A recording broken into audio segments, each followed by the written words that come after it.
चल। हेलो दोस्तों, आप लोग कैसे उम्मीद करते हैं अच्छे होंगे, मस्त होंगे सब लोग। गुड़ के बोला तनी देख लो कौन के को देले बा तोरा के मियाज खराब तार कैसे भइल बाटे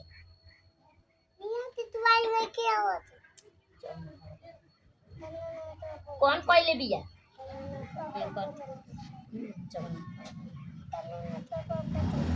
इतना गाने गाने बोलबा तो सुनाई और भाई लोग के सुनाई और जन वीडियो देखो ताटे लो लोग के सुनाई कस के बोला के को जगन्नाथ को देली बिया आई बा कहिया से ध्यान से आ सुनी लो भाई लो जन लोग वीडियो देखो तान लो जगन्नाथ को देली बिया हित चुल लइका के बताइलो अपन अपन लइका बचा के रखिन लो अपन अपन लइका नुका के रखिन लो ना तो ई सब कोई के लइका के कर दी तार को देली बिया को देले बिया हित चुल लइका के को देली बिया जगन्नाथ अपन अपन लइका नुका के रखिन लो।